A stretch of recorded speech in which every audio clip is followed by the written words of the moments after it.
everybody. I hope you can all hear me okay. Thanks so much for joining me and good afternoon. My name is Jenny Trulock and I am the programs manager here at the Homestead Museum.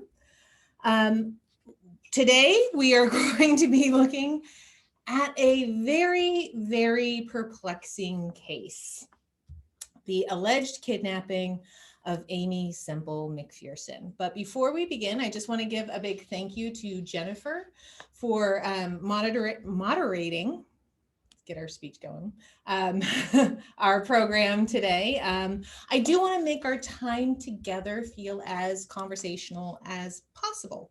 So if you have a question or comment at any time, please feel free to just type that into the Q&A box like she said on Zoom, or if you're on our Facebook page, if you're watching on Facebook Live, you can just write it into our Facebook page and she'll keep an eye out for those and ask them for you during the course of the program. Now, before we dive into the story, I want to ask you all a question. How do you know when someone is telling the truth? That question of truth came up for me a lot while I was researching this particular story, especially because what this case really comes down to is whose story do you believe? So as I began thinking about this, probably a bit too much, I couldn't help but wonder what causes us to believe one person or story over another. Do we really make that decision based solely on evidence? How much of our own personal biases play a part in believing what somebody says is true? Does something sometimes just feel more likely to be true because it kind of justifies our understanding about what we think had already happened? And most importantly, will we allow ourselves to be swayed once we've made up our minds? Now, I might just be going through an existential crisis. It's quite possible. But while we're discussing the following events, I ask that you keep a question in the back of your mind. What does it take for you to believe that someone is telling the truth? So while that kind of swims around a little bit, I'm going to give you a little bit of background about the woman at the center of all of these events. Aimee Semple McPherson.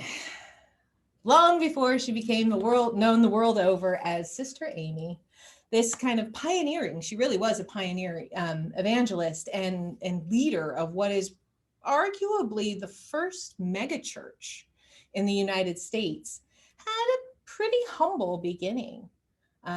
Aimee Kennedy was her birth name. She was born in Canada around 1890 and was brought up actually in a very religious household.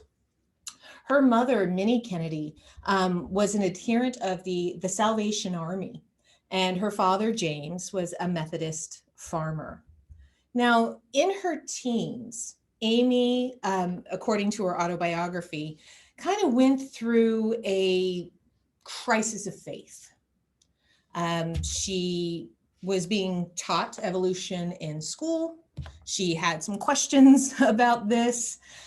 She also found herself enjoying going to the theater, and for the upbringing that she had, going to the theater or going to dances and things weren't quite jiving with those religious beliefs that she had received in the household. So she decided to attend a revival meeting that was being given in her community by a Pentecostal Irish preacher by the name of Robert Semple. And it seems that young Aimee, who was about 17 at the time, not only took a liking to the message, but the messenger as well. Aimee and Robert Semple were soon married in 1908, about 8 months after meeting. And it seems that Aimee really just dove into Pentecostalism. This is a newer religious sect that's developing from the late 19th century, early 20th century. And as part of their belief system, they have what they call the four major charismata or gifts of the Holy Spirit. So this is the group of people that you might have heard before of speaking in tongues. That's one of the charismata. The gift of prophecy, faith healing, the laying of hands, as well as being able to kind of interpret the speaking of tongues. In June of 1910, young Aimee and her husband decide that they are being called to China to be missionaries there. And they arrived there in June of 1910, and by August, Robert has contracted malaria and he passes away. 1 month later, Aimee gives birth to their daughter, Roberta Starr Semple. And about 6 weeks after her birth, she packs up Roberta and they leave China for New York, where her mother, Minnie, is now running a boarding house and is also working for the Salvation Army again. Now, while in New York, Aimee meets a run-of-the-mill accountant. His name was Harold McPherson. And the two marry in February of 1912, and she becomes Aimee Semple McPherson. They settle down in what I think is appropriately named Providence, Rhode Island. And in 1913, she gives birth to their son, Rolf McPherson. And at this time, it seems that she is possibly suffering from postpartum depression. In her autobiography, she starts saying that, she felt at this time she was kind of on the verge of a nervous breakdown. In the spring of 1914, she's once again kind of working in Pentecostal church services around Rhode Island, but it just doesn't really feel like enough for her. So while kind of battling with severe bouts of depression, she also goes through a series of surgeries. She has to have an appendectomy. She has to have a hysterectomy. And in her autobiography, she tells of being in the hospital at death's door when she hears a voice calling to her saying, "Now will you go?" So she interprets this as being the voice of God. And he is telling her that, really she needs to go forth and preach. And she says that once she accepted this fact, that she was healed and her pain was gone. So in the spring of 1915, she packs up her two children, boards a train for Canada, and leaves poor Harold behind. She quickly begins to lead tent revival meetings in Canada, filled with faith healing and speaking in tongues. And when Harold, as the story goes, came to collect her from one of these meetings, he became so enamored with her style that he became a follower instead. And for the next couple of years, Aimee and Harold would kind of crisscross the United States and Canada in what she dubbed her gospel car. This is a later version of that particular car. And she, for a time, seemed very happy with Harold until they got into a pretty severe argument. It was probably one of many over this kind of gypsy experience of raising tents and crisscrossing the states and not really having any roots anywhere, that they eventually separated for good and would eventually divorce pretty acrimoniously in 1921. So in 1918, after Harold is gone, Minnie, Aimee's mother, joins her on the road. And they really start to develop a pretty decent following for Aimee. She's slowly moving out of these tent revivals and renting spaces that she can start to preach at. She's kind of finding her footing in kind of this very spectacular, motivational method. One of the stories of her that I found pretty interesting was that she would come to a town and, she would rent a space, and then she would stand on a chair on a street corner, and she would stay completely silent, her hands sometimes folded in prayer. And people would start to gather around, kind of staring at what this woman was doing.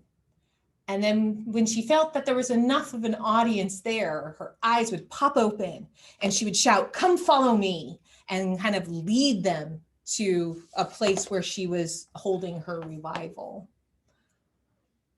In October of 1918, Aimee claims that she once again heard the voice of God telling her that she needed to go to Los Angeles. So she packs up her 2 kids, her mom, and once again, they set off in the gospel car for LA. They arrive in December of 1918, and it really didn't take long for this very kind of charismatic preacher to develop a following here. I've seen in some accounts, they said as quickly as 2 weeks after her arrival, her growing congregation begins to raise funds and also offered land and labor for free for her to have a little home in LA for her family.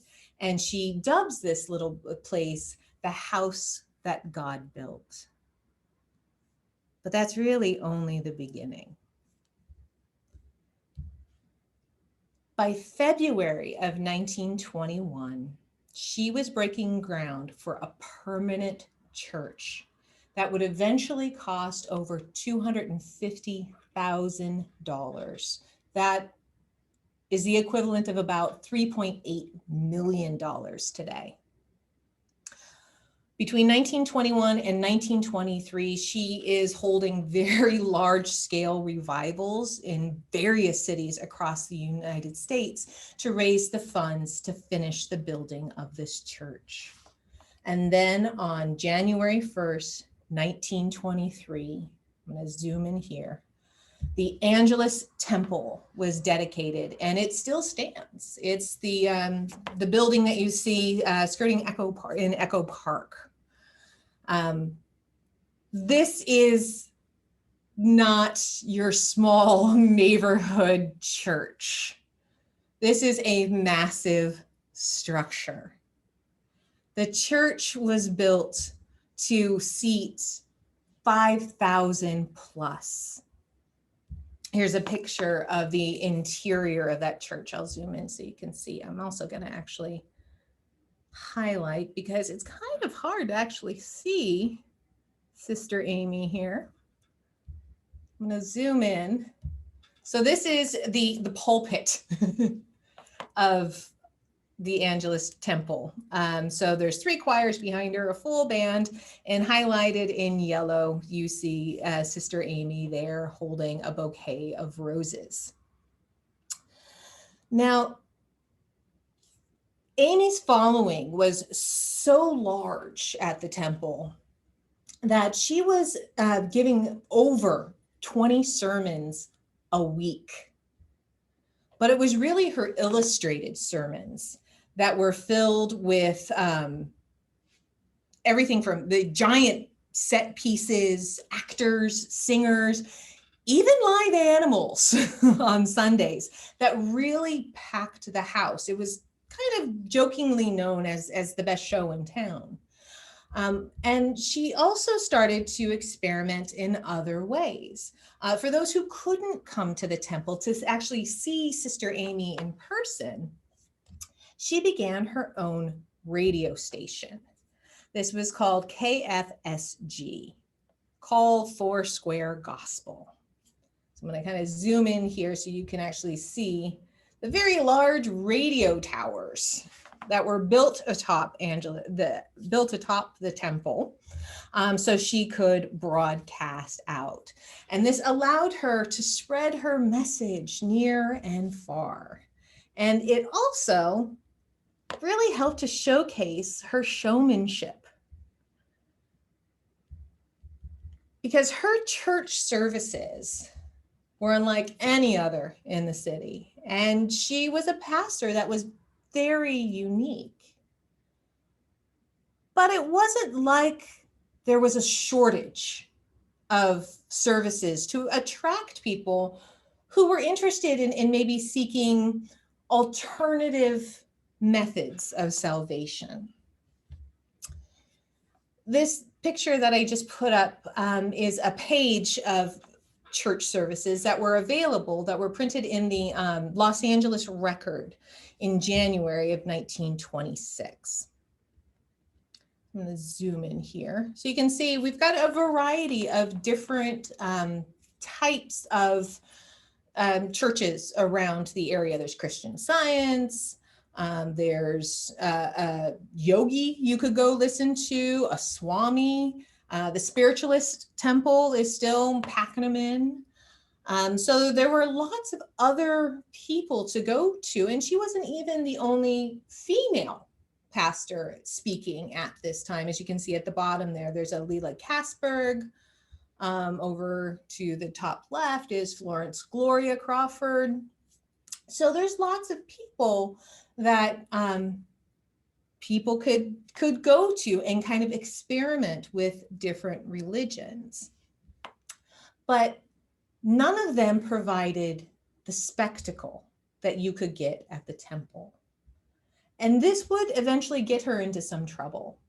The Los Angeles Minstrel Association really didn't take to her style of preaching.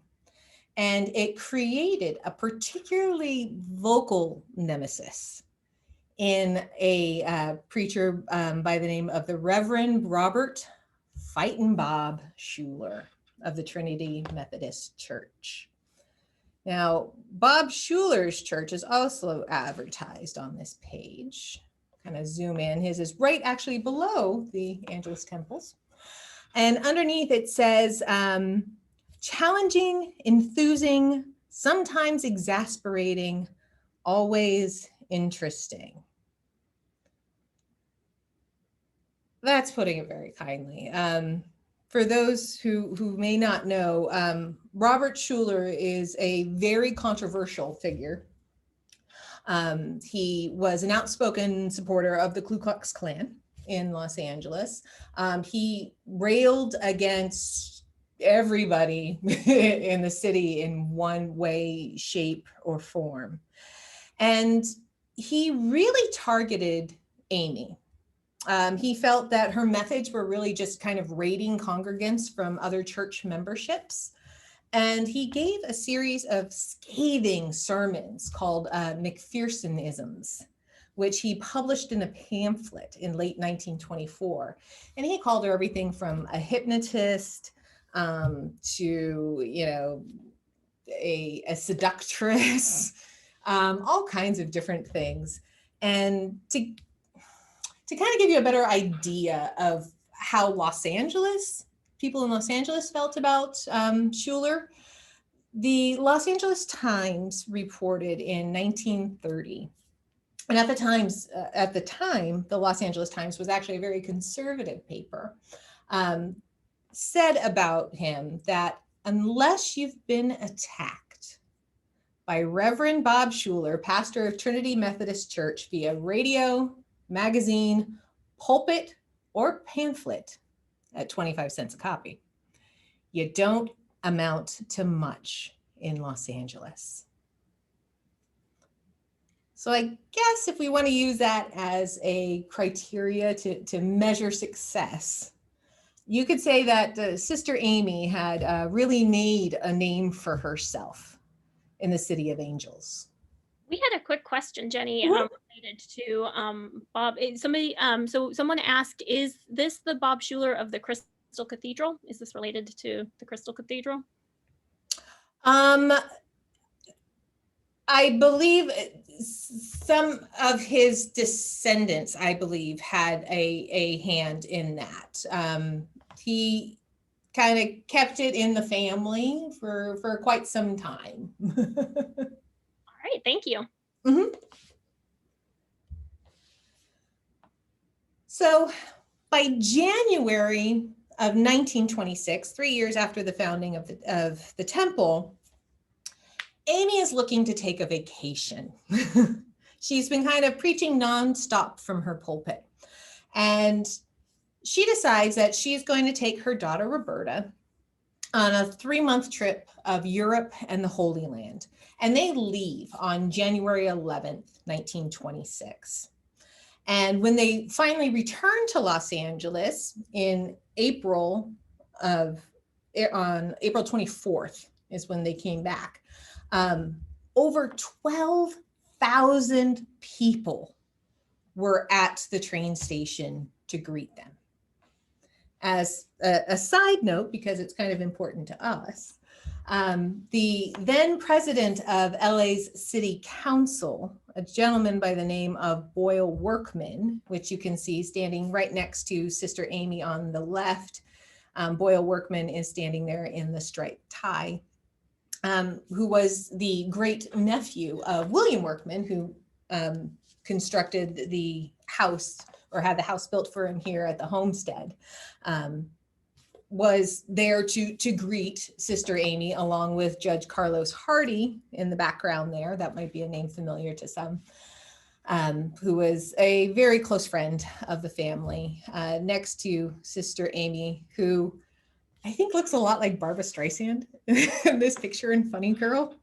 That might just be me. Her daughter Roberta is standing next to her, and then Minnie, Aimee's mother, is standing off to the side of Roberta. Now, I think it's safe to say that with this outpouring of welcoming at the time, that most of Los Angeles seemed to be pretty enamored with Sister Aimee. And I do think that the feeling was mutual, which kind of makes what happens next perplexing, to say the least. On May 18th, just about 3 weeks after Aimee has returned from her trip, she disappears from a beach in Venice. So you can see in the top left corner there, it says Angelus Temple pastor believed beach victim. Aimee Semple McPherson disappears while swimming at Venice. Congregation mourns. And then they have some pictures of her children with her children flying in an airplane. And then also, again, that crowd that greeted them at the train station just 3 weeks prior. Now, the basic story is that her secretary, Emma Fisher, and Aimee had left the temple at noon on May 18th to go to Ocean Park Beach, where she regularly liked to visit to swim. And they left the temple about noon. And while there, Aimee was known to work on her sermons and, kind of take a dip. She was a very strong swimmer. Emma was not, and she often just sat on the beach, reading her Bible, doing work for the temple. And that in the afternoon, Aimee had taken a dip, had come back to their spot on the beach, and Emma remembered that she needed to make a phone call to the temple to check on some of the musical orchestrations for the evening. And when she returned from making the call at a drugstore by the Ocean View Hotel, she came back carrying a glass of orange juice that Aimee had asked for. And she had thought that she had seen Aimee kind of wave to her from the water. She then kind of resumed what she was doing. And then she had noticed that an hour had gone by and Aimee hadn't returned. So she begins to kind of scan the horizon to see if she can see anyone out there. And She doesn't see anyone that resembles Aimee in her bathing costume or anything like that. And so she's looking. She starts to get very agitated. She starts walking up and down the beach. She goes over to the pier, Lick Pier at Venice Beach. She goes back to the hotel where, they allowed Aimee to come and change her clothes to change into her swimming costume. No one has seen her. So now it's 5 o'clock. She was supposed to be at the church. She was going to be giving a sermon that evening, and there's no sign of Aimee. Aimee's mother, Minnie, who was known to church followers as Mother Kennedy, was given a call and told the news that Aimee has disappeared. That evening, Minnie gives the sermon in Aimee's stead. And after she's done, she tells the assembled mass that Aimee has drowned. The next day, thousands of people appear on the beach to look for Aimee's body. And people remain, they keep coming for the next 32 days. Now, while it seemed that Minnie was convinced that her daughter had drowned, the DA's office, the district attorney's office in Los Angeles, began contemplating another theory. And it was one that they kind of end up holding firm to for the next 8 months. On May 26th, just 8 days after Aimee's disappearance, Los Angeles District Attorney Asa Keyes, I always want to pronounce his name differently because it's spelled Keyes, but it's pronounced Keyes, announced to the press, that's a picture of Asa there, that he wanted to speak with a gentleman by the name of Kenneth Ormston. Now, Kenneth was the Temple's former radio engineer, and they were suddenly on the lookout for him, because there's a picture of Kenneth from about 1916, 1917, dapper young man. The reason they're looking for him is because that rumors had been floating around for a few months, long prior to Aimee's disappearance, when Kenneth was working for her, that she and he were friendly with each other. Perhaps a little too friendly. He came to work for Aimee when actually Aimee's mother hired him away from the LA Times radio station, KHJ, to install the radio equipment for KFSG, Foursquare Gospel radio station from the Temple. And he ended up staying as the radio station's chief engineer until about late December of 1925, when he quit. So he had worked for Aimee for just under 2 years. Now, on January 22nd, 1926, while Aimee is off on her vacation to the Holy Land, Ruth Peters Ormston, Kenneth's wife, filed a missing persons report on her husband with the LA Police Department. It is rumored that while she was speaking to the police, that she had told them that a certain prominent woman was responsible for her husband's disappearance. Police did a search. They found the next day his car was abandoned in Pasadena.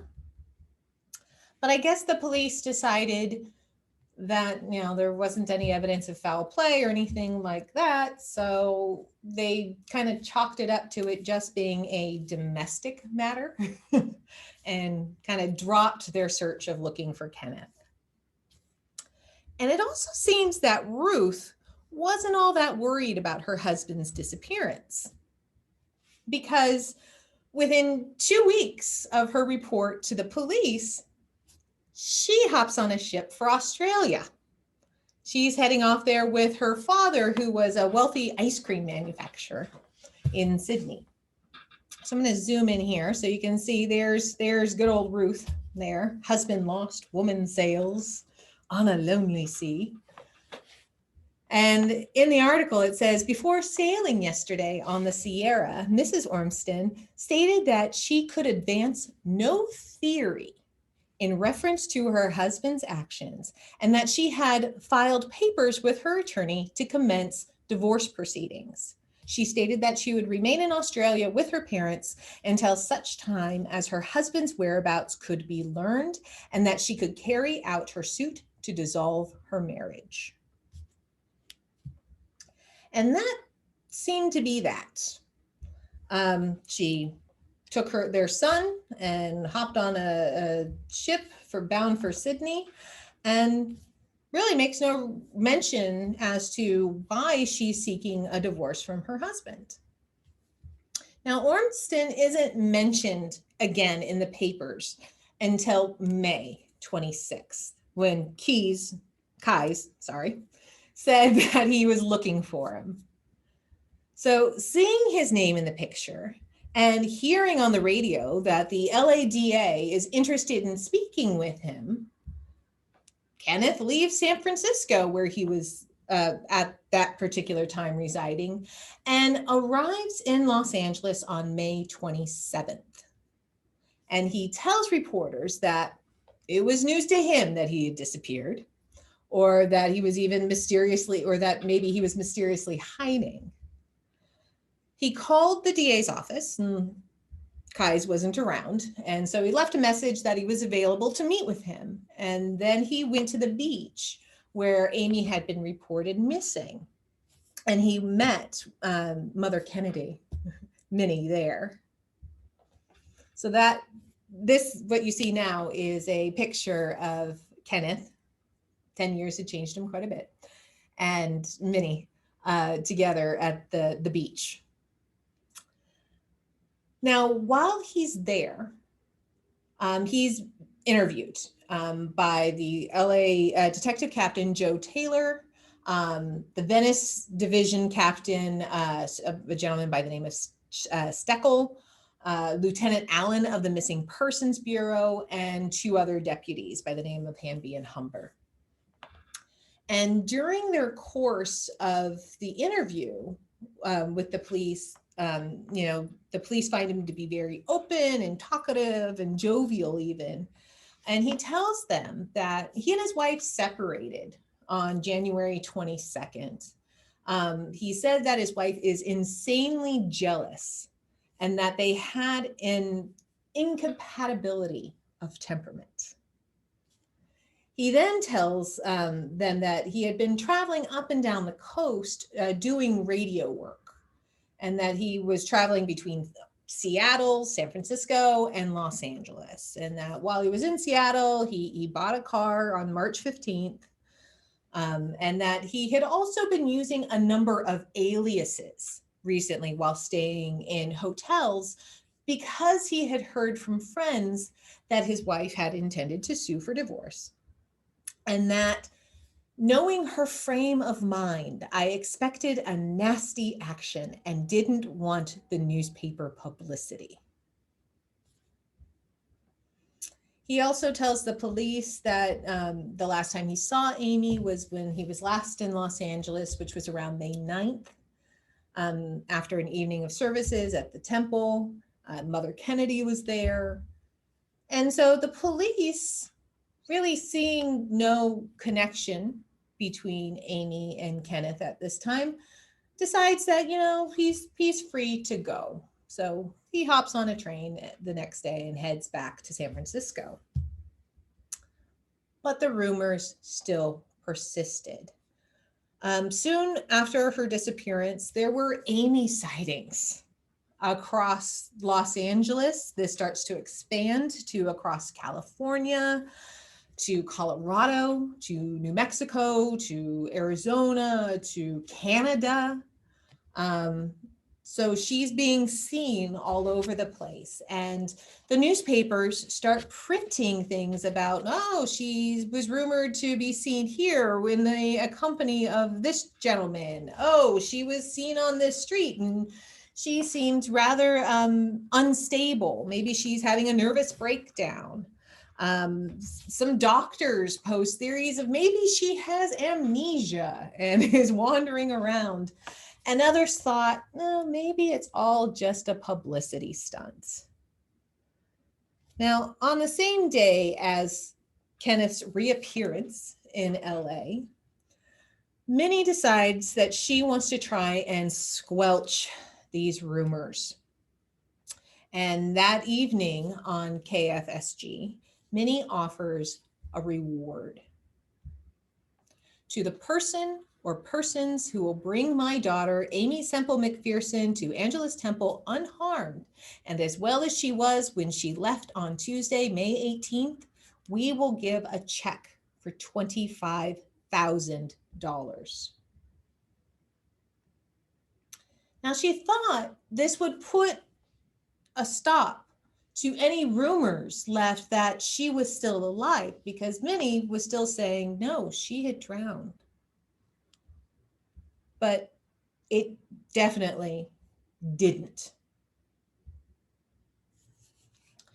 Just a few days later, on May 31st, the blind attorney, R.A. McKinley, met with Long Beach Detective Captain Worley to inform him that two men, calling themselves Miller and Wilson, had come to his office, and knowing that he was blind and unable to identify them, told him that they were holding Aimee for ransom and that they wanted $25,000. They wanted McKinley to go to Mother Kennedy and arrange a payment and obtain a promise of immunity from arrest. They said that they would pay him $5,000 for his efforts. So after divulging this information to the Long Beach police captain, the pair decide to go meet with DA Keyes to talk about this.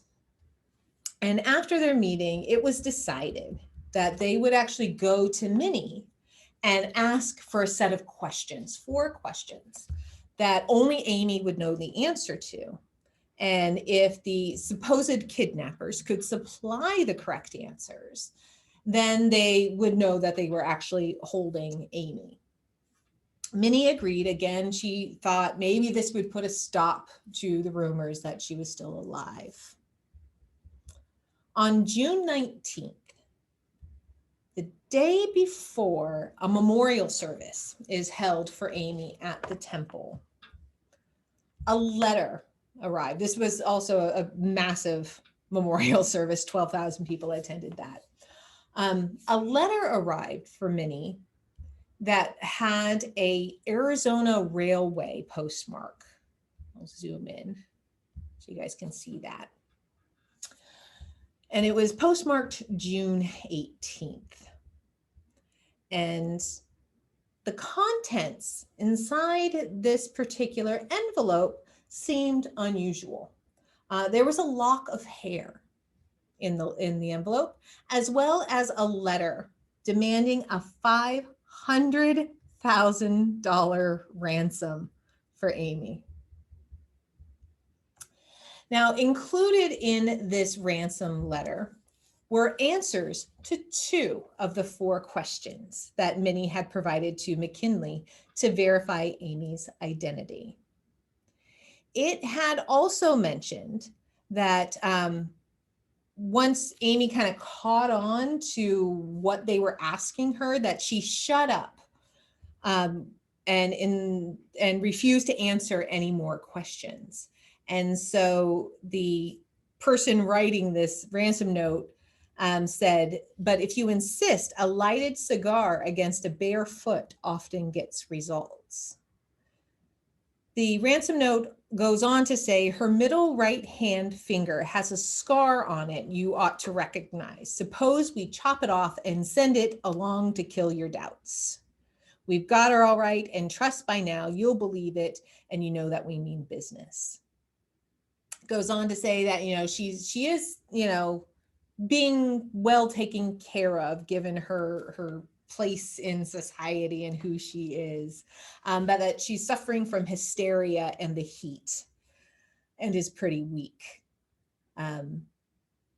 They also go on to say, which I thought was kind of funny, we are sick and tired of her infernal preaching. She spouts scripture in answer to everything. Then this section concludes with the reasons for why they kidnapped her. First, to wreck the damn temple, and second, to collect a tidy $500,000. We have held her for a month, during which time her name and standing have been just about ruined. Now, when Minnie takes a look at this, she actually dismisses the letter as yet again another hoax. She had received one back in May, about a week or so after Aimee had gone missing, signed by the Revengers. She turned that over to the police. The police determined that it was fraudulent. She had been getting lots of telegrams and other things, especially after she gave the reward offering of $25,000. All kinds of ridiculous ideas and spottings kind of continued and all turned out to be false. So Minnie just kind of ignored it and went on with a memorial service. And then 3 days later, on June 23rd at 7:30 in the morning, LA Police Captain Herman Klein knocks at the temple door and tells Minnie some pretty surprising news. Aimee McPherson is found alive. She had been found kind of in the Mexican desert in a town called Agua Prieta, just on the other side of the Mexican-American border near a town called Douglas, Arizona. And she was currently at a hospital in Douglas. Minnie, along with Aimee's children and the DA and the deputy DA, Joseph Ryan, all take a train together to Douglas to see her. So there's that picture of the two men. Keyes is the more portly gentleman on the left next to Minnie. And then there's Roberta. On the other side of Aimee is Aimee's son, Rolf, and the Deputy District Attorney, Joseph Ryan. And from her hospital bed, in front of reporters and everyone else, Aimee unfolds kind of this following story. She says that while she was at the beach near Los Angeles, a man and woman approached her and asked her to come and pray for their sick child.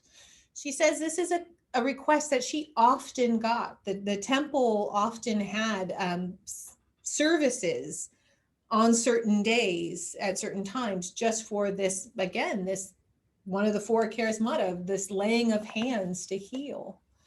And so she felt she couldn't deny them this. They were worried for their sick child. So she went with them. And as she looked into the car to the bundle in this person's arms, she was shoved into the car. At the same time, a fabric of a cloth of some sort with what she described as a sickly sweet substance covered her face, and she was knocked out. She said after awakening later, she doesn't know how much time had gone by, she was no longer clothed in her bathing suit, and she was wearing a dress. She claimed to be held by three people, a woman that she only knew as Rose, a man who she only knew as Steve, and then a third assailant that she never got a name for. She said that she was held for a time in a boarded up room in a house that appeared to be in an urban area, and that she was later moved to a shack in Mexico. She tells them that that they were trying to elicit some personal information to prove that they had her, and she refused to speak, and that one of the captors, I believe Steve, had burned her hand with a cigar, and there was a burn mark on her hand. But that he had kind of felt bad about it and then stopped. McPherson's statement also gave details about how she escaped. She said that, they had left her alone at one point to go and retrieve some supplies, and they had left her bound using what's called bed ticking. So it's the fabric that covers a mattress. And so she looked around the space that she was in. There was a can.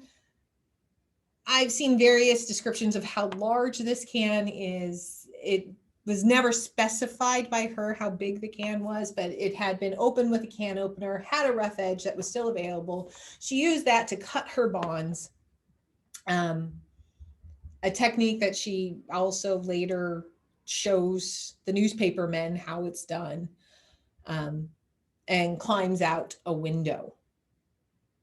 She says that as she kind of walks through the desert, again, she doesn't know what time of day it was when she left.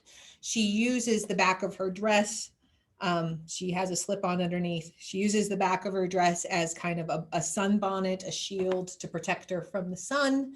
And she sidesteps around, shaggy bushes and things that look like might cause her pain that are in her path. She walks for hours, she said. In the evening, she saw the lights of a town and walked towards them. And she entered the yard of a Mexican couple by the name of Ramon and Teresa Gonzalez. There's a photograph of them there. That she collapses into the yard at about 1 a.m. Now, Ramon ran a bar in Agua Prieta, and he had just recently come home when she was discovered in the yard. She was eventually taken across the border to the police station in Douglas and then removed to the hospital. Now, on the face of it, the story does sound a bit outrageous. But just as a side note, the FBI during this time had been investigating a number of kidnapping rings in Southern California. Just a few months before, there was another woman by the name of Virginia Lee Cookson who had reported being kidnapped. She was found on the Mexicali-Calexico border after claiming she had been kidnapped from her home outside of Los Angeles. And she was a wealthy woman. She claimed, as was kind of some of the words of the day, the white slave rings, slavery trade, white, sex slaves that she had escaped from. Also, what's really interesting, in the late 1920s through the 30s, I've come across a couple of historians who have written about this. There was kind of a severe uptick in kidnappings, which one of the most famous, of course, is the kidnapping of Charles Lindbergh's baby, which then makes kidnapping a federal crime. Otherwise, it was more or less determined by state courts what would happen. But after the kidnapping of the Lindbergh baby, it becomes a larger issue. And a lot of this is because there's this kind of nationwide epidemic in some ways. In some of the Eastern newspapers also, you start to see listings of kidnappings. Some of this might be also related to the rise of the mafia at this time, but kind of an interesting side note. Now, upon her return to LA, when she leaves Douglas, Arizona, one of the largest crowds that have ever gathered at a train station in LA is reported to turn out. The lowest estimate I've seen is about 30,000 people came to see Aimee. And over the next few days, it seemed like there was support for her story, but doubt was also being cast. there were questions about, were her clothes and shoes too clean after wandering the desert for hours? According to the testimony during some of the grand jury hearings, there was questions that her shoes were only lightly scuffed, which didn't seem to make sense to people if she was walking through the desert. A pocket of the dress she was wearing was torn. Her hands were grimy, but there wasn't a lot of perspiration or anything on the dress. Had she suffered enough physical effects from her journey? There were reports of seeing binding marks on her wrists when she was in the hospital. She had blisters on her feet. There was swelling. They had removed some cactus thorns and things from her leg. But people question that she didn't really have a sunburn, and she doesn't really mention being thirsty. So they start to wonder about her explanation for things. The shack that she was supposedly held in was never located. I've seen guesstimates of her travels of anywhere from, 15 to 20 miles, maybe she would have walked in any given direction, but a shack meeting the description that she gave of it wasn't found. Also, people started to question what Aimee's mother was doing during this time. Why didn't she give the ransom note to the police? She did give it to them on the 23rd after Aimee was found. There was money that was raised at the memorial service that 12,000 people attended. What about that? Many said that really only about $4,700 were collected in cash, and there was an additional $29,000 promised or pledged at the service that was to be all used to fund the building of a Bible college that they were doing on the campus. But many offered that, anybody who wanted to take their money back could. At first, it seems that the DA is reluctant to pursue the matter because he wanted the police to have viable suspects. However, public chastisement in the press from the Los Angeles Ministerial Association towards the DA's office grew very vocal. And they had concerns and said, we've heard insinuations that perhaps the whole matter might be covered up, dropped, or in some subtle way eliminated, with the facts never being delivered to the public. The association also starts to ask questions again around Kenneth Ormston. Where was he when Aimee was missing? Stating, is this a fact of such trivial importance that it need no official attention? They thought, well, if you called him once, why not check with him again? Where did he go? They also stated that when our district attorney states that he has received no evidence of a kidnapping, is the public to take that statement as meaning he doesn't accept Mrs. McPherson's story as evidence? Not to be outdone, Bob Schuler jumps from his pulpit shouting, isn't it customary for a DA to remain passive and inactive when it's charged that 3 kidnappers lured a woman into an automobile, demanded a ransom of $500,000 for her release, and defied the laws of the state of California and the county of Los Angeles? The Church Federation of Los Angeles also reached out to the press, stating, it is apparent to all that either a crime of the most terrible nature has been perpetrated against Mrs. Aimee Semple McPherson, or a fraud and hoax that is a shame to Christianity and has been attempted, and the Christian religion is being criticized and even condemned as a result of conflicting stories that are being circulated to right and left. They went on to state that they were absolutely neutral regarding the reported differences of opinion that existed between Aimee and those she termed her enemies. That's their quotes, not mine. They also stated that they wanted to go on record demanding the officers of the law that they do their duty in this matter, irrespective of consequences.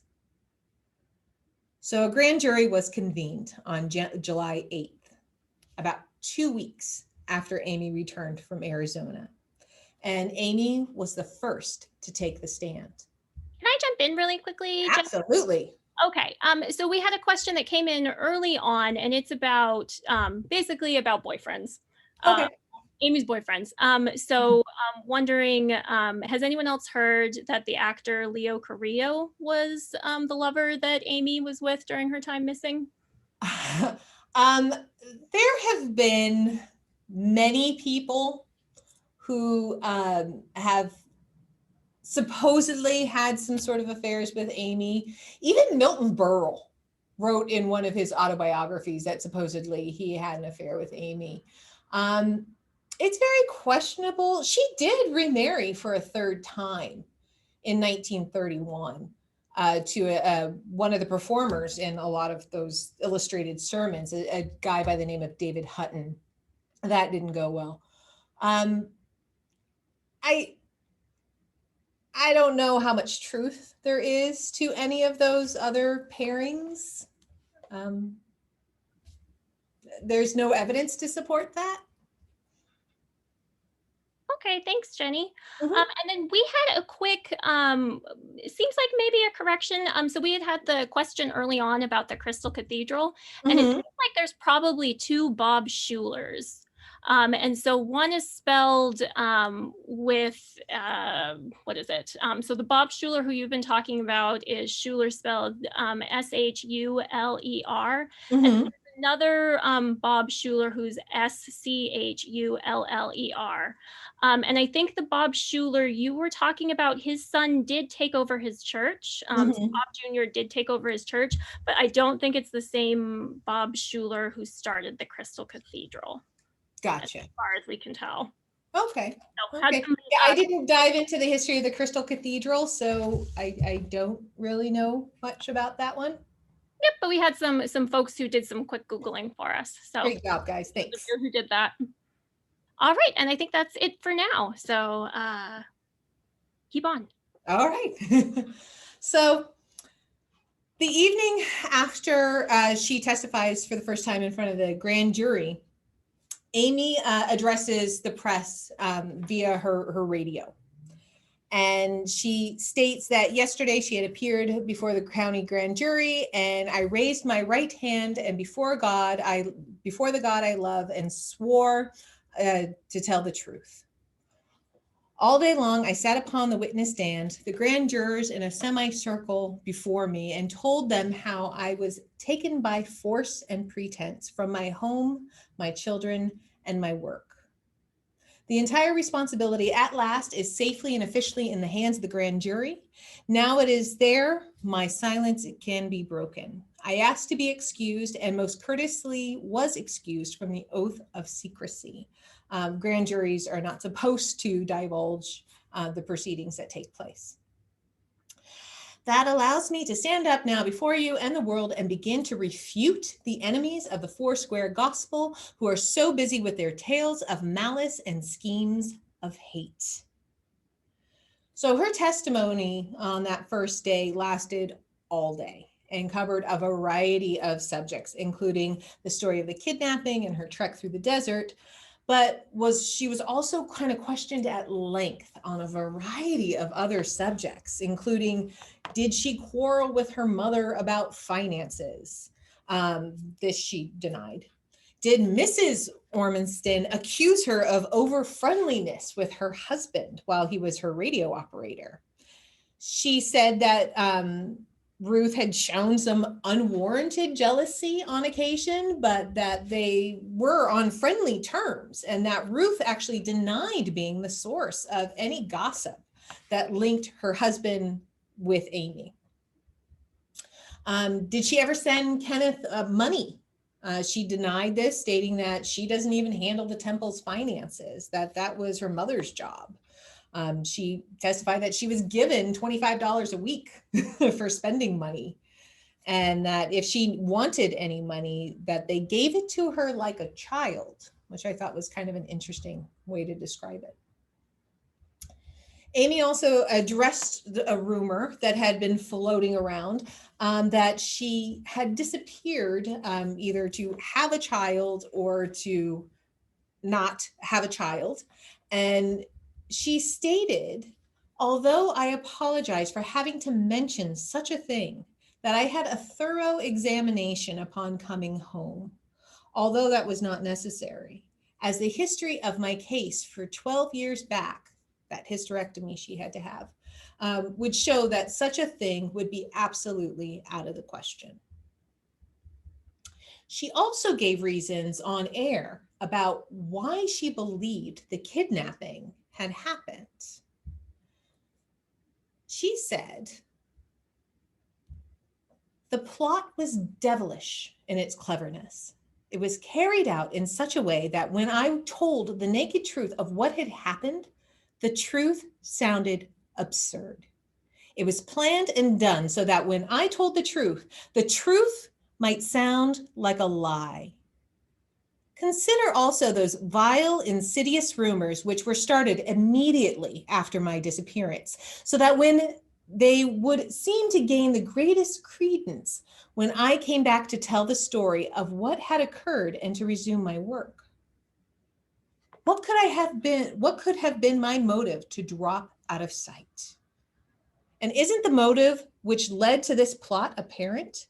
And isn't it consistent step by step with the success of our great work in the field of religious faith, that these enemies could not survive the success of the new evangelist, particularly when that evangelist was a woman? Over the next 9 days of the grand jury meeting, several more people testify, including Minnie McKinley, the blind lawyer, his secretary, Bernice Morris, Emma Schaefer, Aimee's secretary. And on July 20th, the jury returned their verdict on the question of whether or not there was enough evidence to warrant an indictment of the 3 kidnappers known in the legal record as Steve Doe, Rose Rowe, and Joe Moe.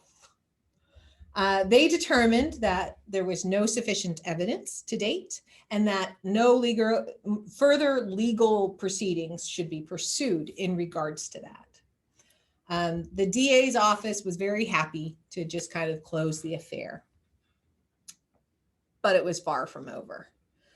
Days after the findings of the grand jury, new information was coming from the town of Carmel by the Sea.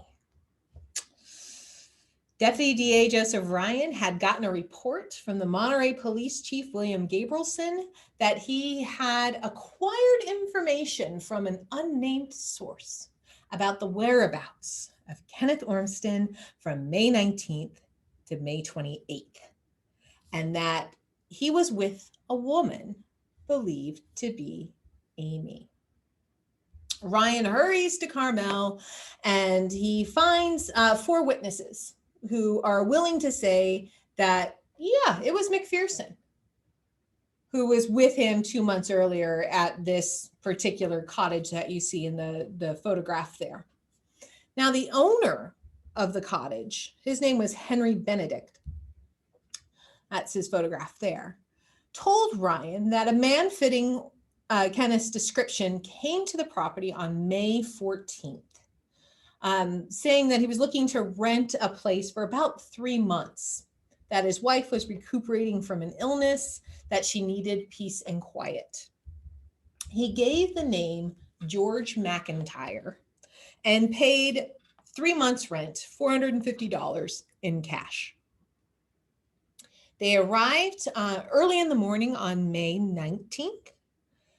But by May 29th, Benedict had received a letter from these tenants, these McIntyres, postmarked from nearby Salinas, which is about 30 minutes away, that they would have to be canceling the rest of their stay.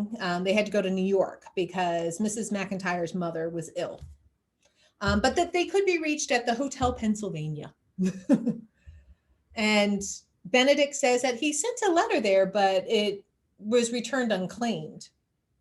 And then about a month later, on June 21st, he received another letter from McIntyre that was actually written on the hotel stationery, requesting the return of at least 1 month's rent, understanding that the first and last month were to be held by him. Benedict says that he sent a cashier's check to the address at the hotel, but it was never cashed.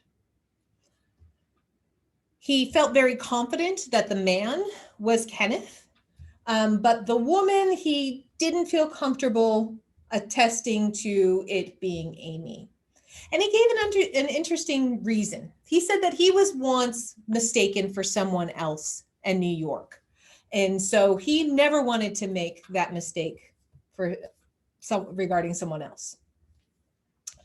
But there were those that were willing to say that, yeah, it was Aimee that was there with him. One was a woman by the name of Jeanette Parks, who was living in the cottage next door. She says that she saw, passing glimpses of the woman, and she was wearing a cap and what they described as goggles. I'm assuming these were more like maybe sunglasses. That she had never gotten any closer to her than 25 feet. And that one sighting was as long as 2 whole minutes. Later, she said that she saw the woman through a kitchen window and noticed that the woman had a mass of hair piled up on top of her head, wearing it in a similar style to what Aimee was wearing at the time. Parks's husband, a gentleman by the name of Percy, also said he saw the woman and said, yeah, it was Aimee. He had only seen her for about 30 seconds. But he did see her at one time rush into the cottage without a hat and goggles on.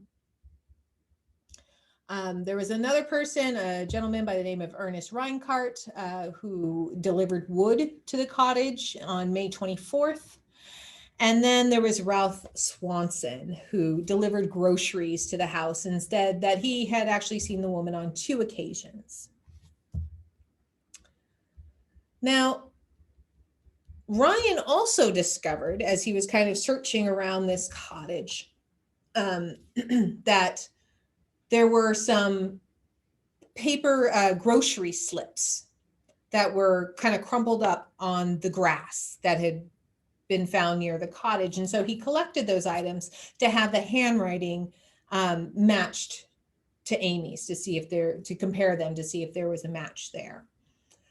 He also took things that Benedict said that they had left behind, a portable radio set, a bottle of witch hazel, some books, a small Bible, and some cans of allspice and black pepper that you see there on the screen to see if they could get any fingerprints. There were some fingerprints found on the cans, except they were too blurred. They couldn't really be tested. The books, it turned out, actually belonged to Benedict's wife that she had left there in the little cottage. But on July 27th, the Los Angeles chief of detectives, a gentleman by the name of Klein, who also happened to be Ryan's father-in-law, went to Carmel to review this new evidence. And he phoned Aimee at the temple and asked her to come to Carmel so that way the eyewitnesses could make an in-person verification, because they were just kind of saying, oh yeah, that's her, based on photographs that the police were showing. And she refused. The next day, the following statement appeared in the LA Times. Klein says mystery of McPherson case solved. Officer expresses conviction that pastor at Carmel with Ormston as she refuses to face identifiers. The article went on to state that Klein told reporters, so far as the police are concerned, the mystery of the asserted kidnapping is solved. That's a pretty bold statement for a police officer to make when there hasn't actually been any trial around this. So another grand jury inquest was going to be opened based on this new evidence to now determine if perjury had been committed. Now, in response to these claims, Aimee once again took to the radio to ask a pretty pointed question to the public. These new witnesses, so belatedly discovered in Monterey, why did they not come forward when I was missing and claim the $25,000 reward that was offered for me? Months have elapsed since they saw me. Wherefore do their memories return so suddenly and so positively at the instigation of two officers who purport to be investigating not the perpetrators of a crime, but their victim? Now, the next set of events are pretty incredible. Prior to the start of the grand jury inquest, Ormston actually sends an affidavit, a legal statement from Chicago, where he was living, claiming that, I was in Carmel, but the woman in my company was not Aimee. It's another woman, and I'm only going to refer to her as Miss X. He expresses that, perhaps the mysterious Miss X will reveal herself, but he wasn't going to do it for her. Now, based on this information, the DA starts thinking, well, if he's admitting that he was there, but saying it was another woman, do I really have enough evidence to tie Aimee to this? So he's considering dropping the case. The grand jury doesn't really want him to do this, and so they call for a meeting. And so he meets with the grand jury on August 1st. There's a news clipping, he withdraws the subpoenas. He's thinking about postponing everything. And so he's going to meet with grand jury. And they meet for about 3 hours, and he brings forth all the evidence that he has available. And they kind of look things over. And as they're collecting the evidence again, they realize the grocery slips are missing. They were pasted onto a board. And they know that, they had passed it out to all of the jurors, but none of the jurors had it. They checked pockets and coats and purses. There was 2 women on the grand jury at that time, and no one had it. And people started to wonder, well, did a member of the grand jury get rid of the evidence? Now, meetings of the grand jury members are supposed to be done in secret, but news got leaked to the press that a grand jury member might have destroyed evidence. Now, the juror that they thought might have destroyed it was a woman by the name of E.A. Holmes, which nobody could show any connection to Aimee. She wasn't a church member. She had never met the woman. But Holmes also refused to resign from the grand jury. And so after a break, the grand jury reconvened, and Mrs. Holmes took her seat, much to the outrage of Judge Keech, who oversaw the grand jury at the time. And he just dismissed them all. And so you think that would kind of put an end to this whole ordeal? Well, not so fast. Because just about a week prior, a new face enters into this already very peculiar case. On August 22nd, a woman by the name of Lorraine Wiseman said that she had come to Los Angeles from San Francisco because she had the truth about the events in Carmel. She claimed that it was actually her twin sister who was the Miss X in question, and that she, Lorraine, had stayed with her sister and Kenneth in the cottage in Carmel. She claimed that she had gone to the DA's office with her story, but that he didn't want anything to do with it and kind of ignored it. And so she went to Aimee and told Aimee the story. And the press just ate this up.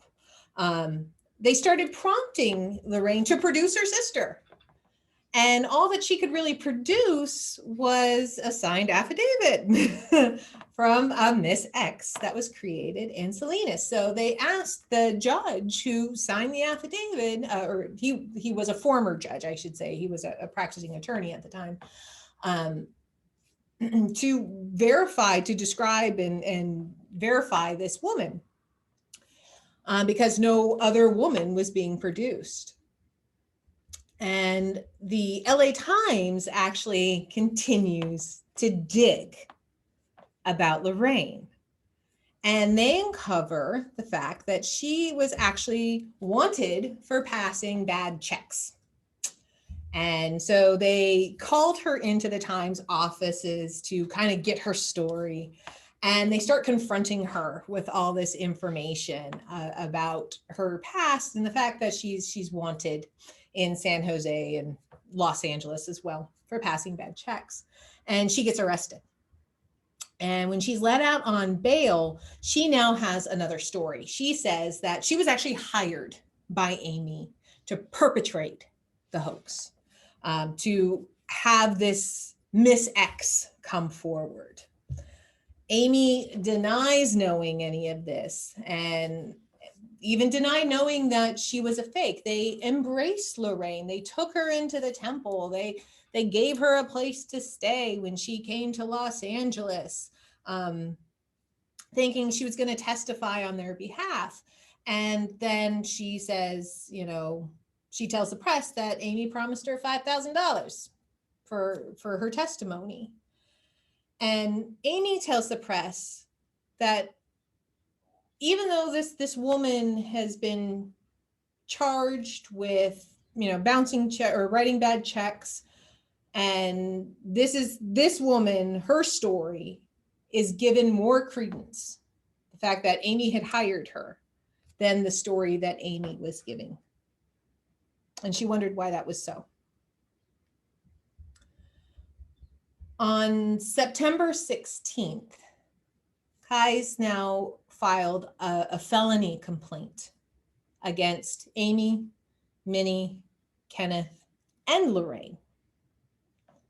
He stated that from the time the story that Mrs. McPherson had been drowned was broadcast throughout the country, there has been the tainted atmosphere of a gigantic hoax surrounding it. As time has progressed, this increased with the expose of an unbelievable story of the kidnapping and the brazen activities of Mrs. McPherson and her friends to build up a false alibi for her. He went on to say, "It is with regret that I take action against a person so high in the religious esteem of many persons. But the community and the upright members of all religions must welcome a fair and open hearing of the situation, which has become a nationwide scandal." So Aimee and her supposed co-conspirators are going to be tried for conspiracy to commit acts injurious to public morals and to prevent and obstruct justice, and to obstruct and pervert the due administration of the laws of California. Aimee and her mother are both arraigned and they have to post bail, which they do. And a preliminary hearing is set for September 27th. And so through the course of the preliminary hearing, a trial date is set for mid-January. But before that can happen, on December 29th, Lorraine Wiseman changes her story. It says, Mrs. McPherson's case muddle grows bigger. All Los Angeles, the world too, now wonders what it's all about. She significantly kind of shifts her story about how she became involved in this whole affair. And she suddenly is placing the blame on Aimee's chief counsel, a guy by the name of Roland Rich Woolley. She also strangely claims that Woolley had improper relations with her when they attended, she says, the same high school in Salt Lake City. Willie was a Mormon. This outraged him. He then goes and obtains records and all these different things. The two did not go to high school together, that they had never even met prior to this case. And it might have benefited Keyes to pay a little more attention to Mrs. Wiseman's background, because it was also turned up by the newspapers that Mrs. Wiseman had spent some time in a mental hospital after some forgery charges back in 1915. The doctors there said that she suffered from delusions. She did have a twin sister, and her twin sister and also her second husband, who was estranged from her at the time, did try to have her committed. By late December, Keyes determines that he really has no credible star witness. The case kind of sat on her saying that Aimee had paid her to do this. And he just felt like the other evidence was kind of insufficient to continue prosecuting the case. So Keyes submitted a document to have the case dismissed. He also told the press at the time that even though reputable witnesses had testified sufficiently concerning both the Carmel incident and the return of Mrs. McPherson from her so-called kidnapping adventure to enable her to be judged in the only court which has jurisdiction, the court of public opinion. So all charges against Aimee and the others were all dropped on January 10th, 1927. So now that you have heard all of this, I want to know your thoughts. Do you think Aimee was telling the truth? Jennifer's going to put up a poll to see what you think. So while you guys are voting on this, I want to share one other thought with you. This was an opinion that was in an editorial from the LA Record about questions that arose regarding Aimee's disappearance and time in Carmel. Supposed time, I guess I should say, in Carmel. Let's forget it while we are all still good neighbors and good friends. Let's leave the mystery of the whereabouts of Aimee Semple McPherson from May 18th to June 23rd for time or providence to reveal. At the worst, Mrs. McPherson is accused by rumor of a moral lapse and of lying about it afterward, like a gentleman.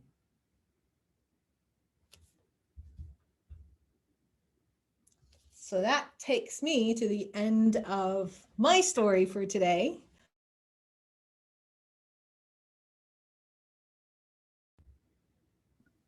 Jenny, I'm so sorry. I accidentally muted you. So can you unmute yourself? So sorry, I'm trying to unmute myself to ask you a question that has come up. I apologize for that.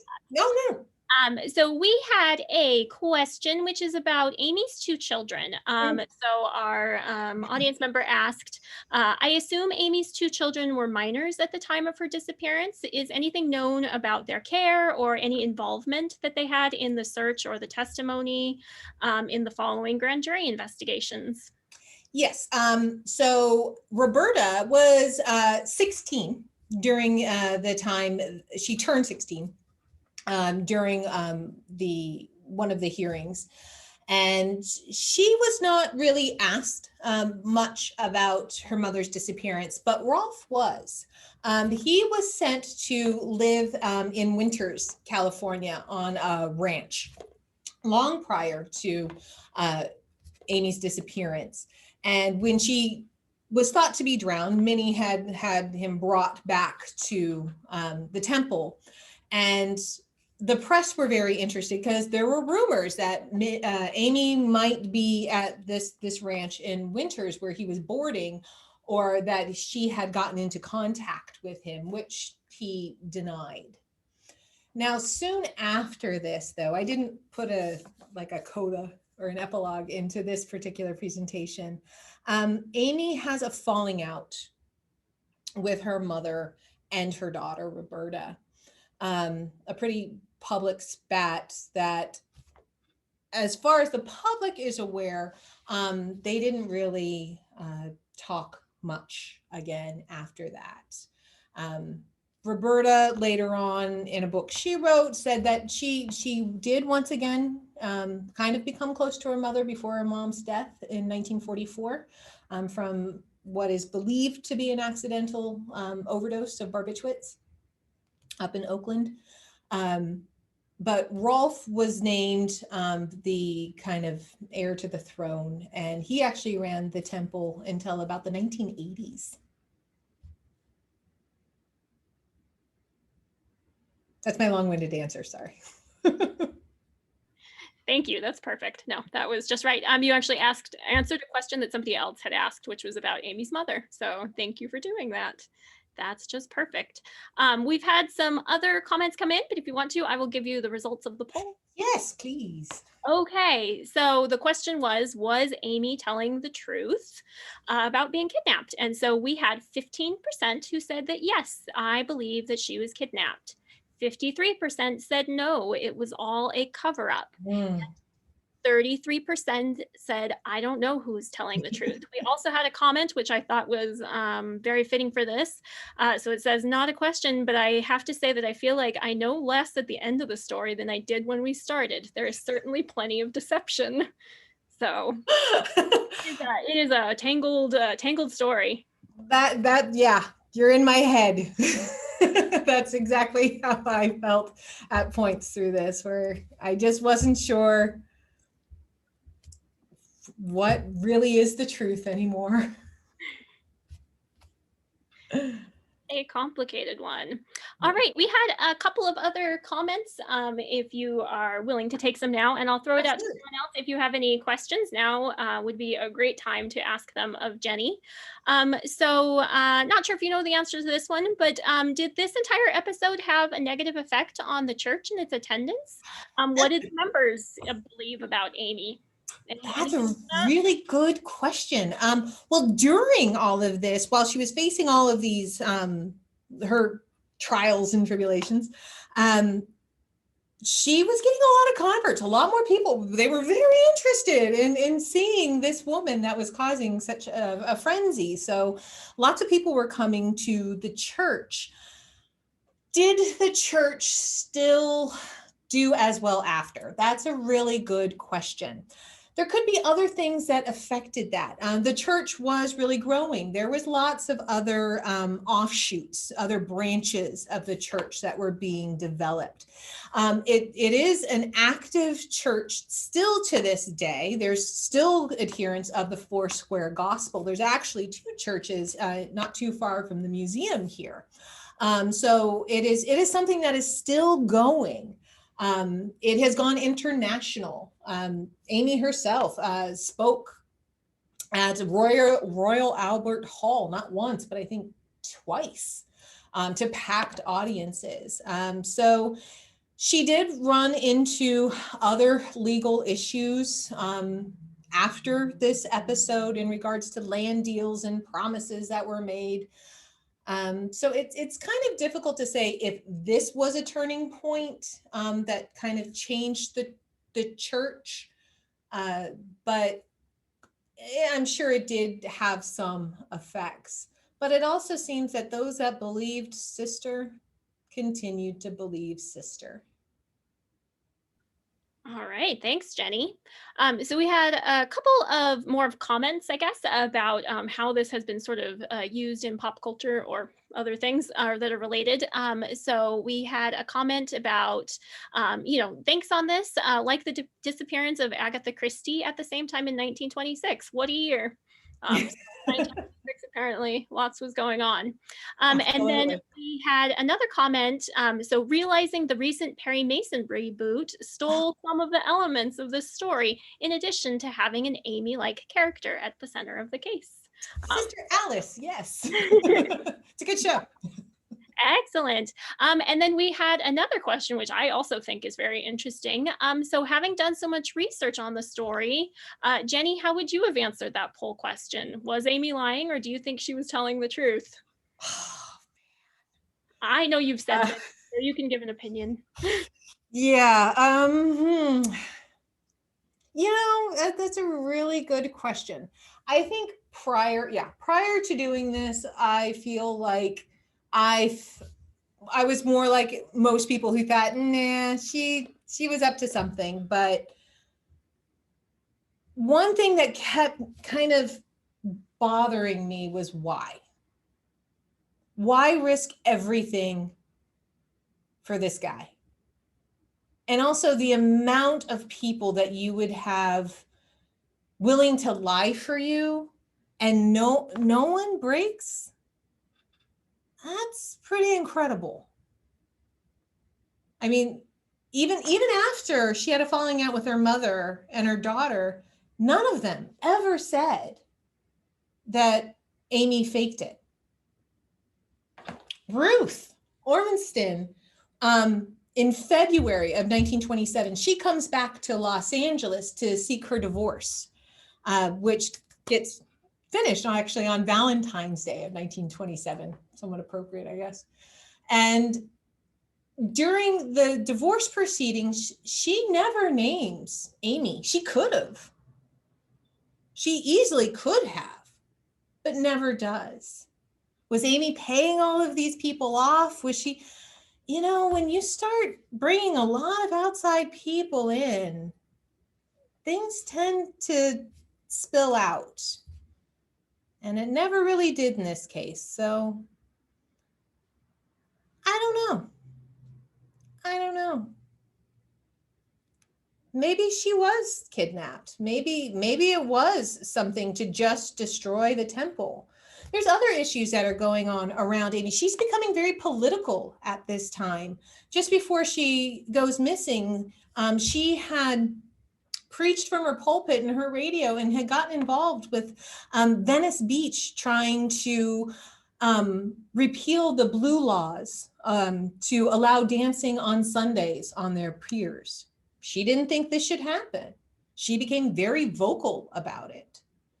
She's also trying to get evolution out of schools and the Bible in. People took umbrage with a lot of this.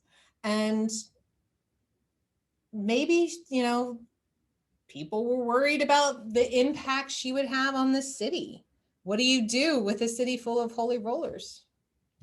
To use kind of a derogatory term, sorry, on Pentecostalists. But how do you become this modern, vibrant city if it's being controlled politically as well as spiritually by one person? Brings up a lot of questions more than answers. Well, thank you for sharing your opinion. We had a couple of other folks who said this was very interesting and well researched and presented. So thank you so much for sharing that. Thank you. Loved the story. Loved the delivery. Thumbs up. This was a great presentation. I have enjoyed all the women in justice presentations. We have enjoyed them too. I'll just say on my own behalf. We had another comment about that it sounded like the money was controlled by her mother. Is it possible that there were no other people involved, but she wanted to get the ransom money herself? So maybe this was, about going after the mother. That it seemed that Roberta Semple and her husband developed the game show Name That Tune. Somebody told us. I did not know that. They did.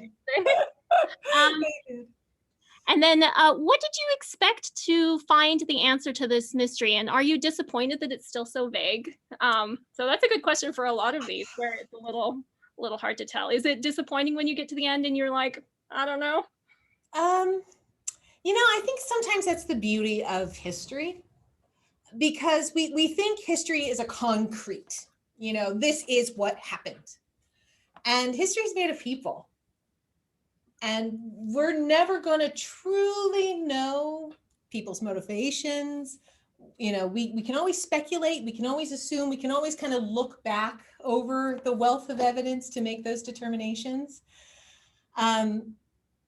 Personally, yeah, it's frustrating at times. Of course, I want to know everything. I want to know the answers to everything. But life doesn't allow that to happen sometimes. So maybe something will happen in the future. Live with the ambiguity. Mm-hmm. We had another comment. So thank you. Loved the story. I never knew the whole story before today.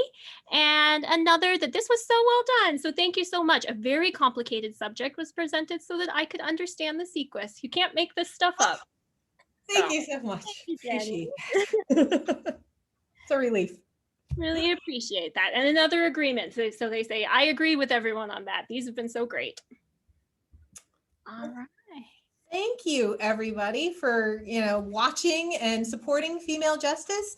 We are going to have a number of interesting stories in May. Paul is going to pick up the female justice stories with a cult, the Blackburn cult of Los Angeles in the 1920s. He's going to kind of go over a particular case involving them and the issues of religious freedom.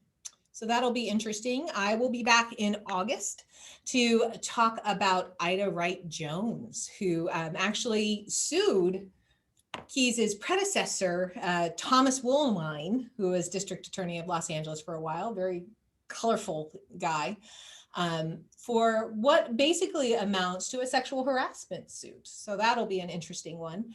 And then Paul is going to wrap up the series this year in October with the story of Lois Pantages, the wife of the theater mogul, whose story of another female justice issue we covered a couple of years ago.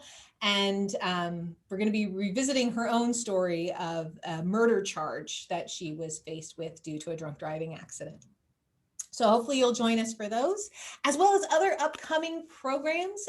We have some more virtual programs for you in February. On the 5th of February, Nonfiction Book Club is meeting to talk about stories around Los Angeles, and they're reading currently The Library Book by Susan Orleans. On Wednesday, February 17th, the Fiction Book Club is looking back, reading some historic fiction written during a time that we would now consider historic. They are going to be reading, I forgot the name of the book, Jennifer. We're going to be reading The Crossing by Winston Churchill. But not that Winston Churchill. Yeah, not the Prime Minister. And then on Sunday, February 21st, Paul will be giving a deep dive behind the scenes look at the Workman House. So if you're interested in the homestead history, please tune in for that one. Thank you guys so much for joining us. Also, Jennifer is going to be dropping a survey into Facebook for us if you're still on Facebook, or if you watched on Facebook, to let us know how you felt about the program. It always helps us so much to know what you guys are thinking, how we can always improve these programs to make them worthwhile for you. Thank you guys so much for tuning in, and hopefully we'll see you guys again soon. Yeah, thanks for joining us, everyone. And thank you, Jenny.